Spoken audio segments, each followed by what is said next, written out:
Hey everybody, this is Craig Cottle, Director of Nature Reliance School. Man, there's a real common adage out there that the deeper the deer track, the bigger the buck. Or if you see dew claws in a deer track, that you got some big monster buck. And that's not necessarily true. What I want to show you from a tracker's perspective is, number one, why that's not true. And also what I wanted to point out to you in the intro is that I'm going to be showing a lot of deer legs from dead deer. Okay, so if you have some problem with that, then you just need to turn the video off right now. My family was fortunate enough to harvest some deer, and they are of different ages. So what I wanted to show you is the actual hoof sizes and point out some things that you may not be aware of.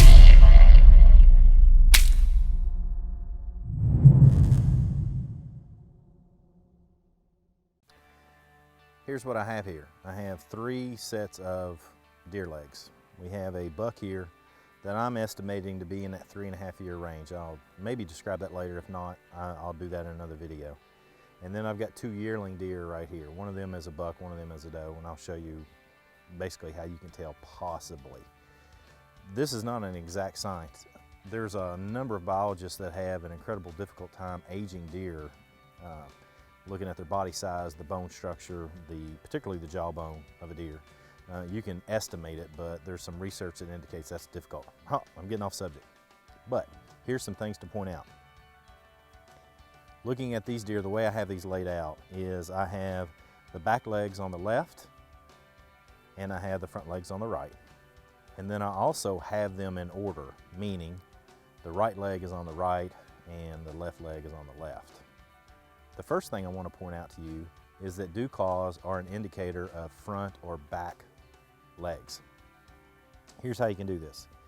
You'll note that the dew claws on these back legs right here are pointed out, whereas the dew claws on the front legs are pointed down. And that's true for each one of these sets. That's true for every deer. If you're seeing dew claws and they make an impression into the earth and they look like they're pointed out, you're basically seeing the hoof mark of a leg in the back versus the one in the front. Here's what we also must note. And I'm going to get the caliper out and I'm going to measure this to prove this to you in just a moment. But the front hoof is always larger than the back hoof. That's one of the biggest things that people miss when they're tracking deer, trying to understand deer. There's a lot of debate and discussion on this, but you can boil it down to this. Most of the weight of any animal resides either in the front or the back of that animal. And on these white-tailed deer, most of the weight of that animal is in the front because it's got the neck, the head, the shoulder structure.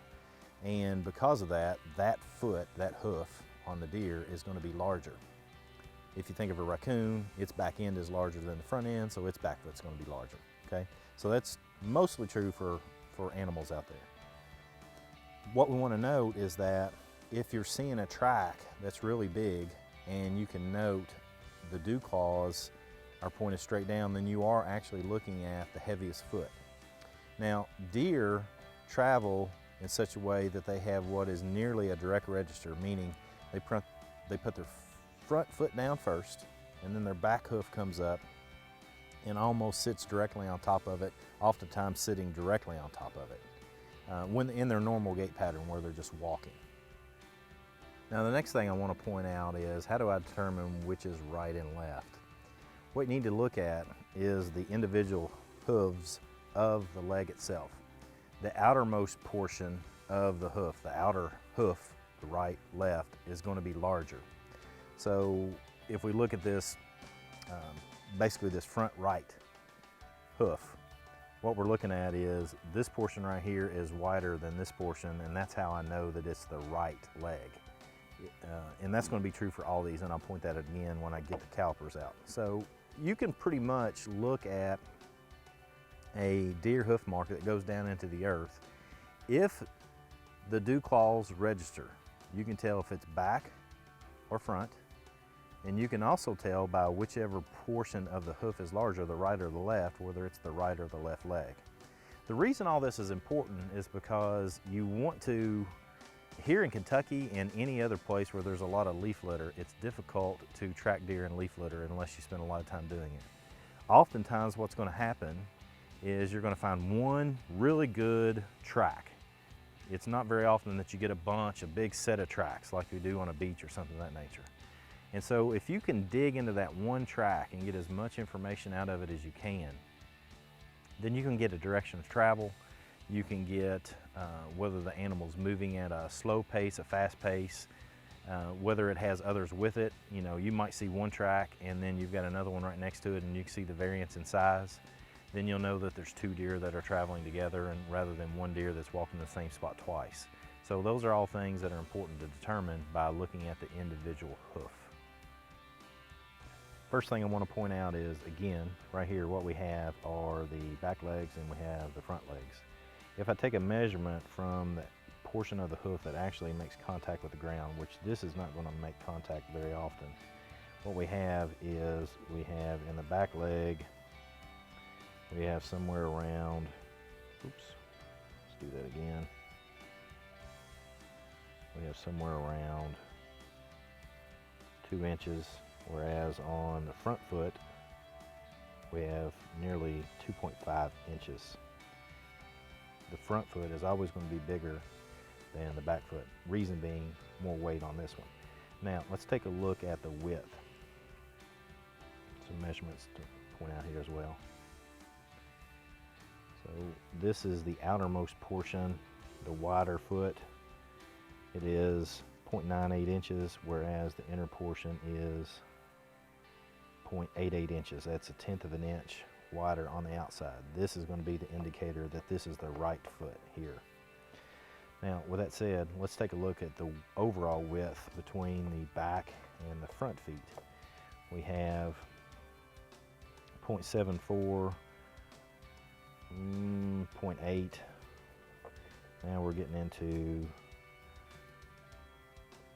somewhere around 0.92, 0.92, and again the outer portion is 0.99. What we're getting is, again, bigger foot in the front and the back, as well as wider on the outside.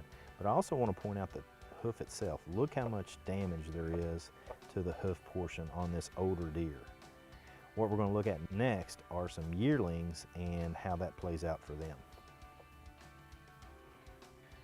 So what we have here is a yearling buck, and what we have right here is a yearling doe, and I want to point out the difference for you.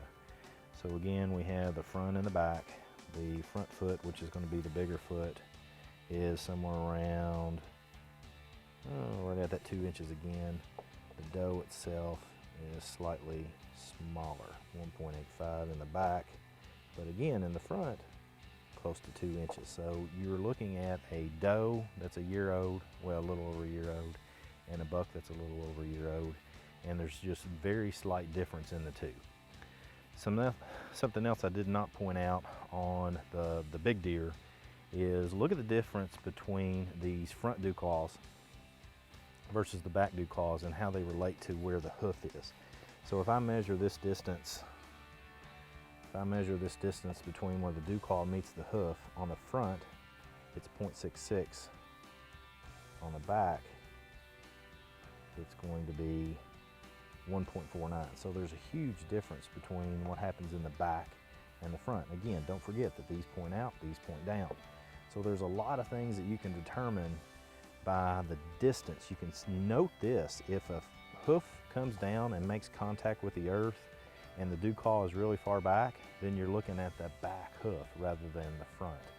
And you should get a helpful indicator by whether it's going out or in as well.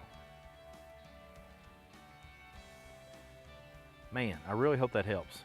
Trying to differentiate between the myth and legend and stories and misinformation that's put out there versus the facts of sizes is pretty good subject matter for hunters and conservationists and stewardship-minded folks. My hope always is for those that are interested in tracking and looking at deer tracks and stuff of that nature, is that you're more educated and you have as good information as you can. You hunters out there, I want you to be as educated as you possibly can. Just take the time to look at this kind of thing on the deer that you harvest, so that you become more educated. It seems like a small thing, but just by looking at the hooves of the animals of the deer that you're fortunate enough to harvest will make you a better hunter. It'll make you more stewardship and conservation minded. And if we all do that and we work in concert, hand in hand with wildlife biologists, then we can preserve and increase the health of the deer herds that surround us. I think that's vital, that we do everything we can as hunters and conservationists to do that, and let the biologists continue to do what they're doing, because they do a fantastic job already. So as always with Nature Line School, come on, join in, let's learn together.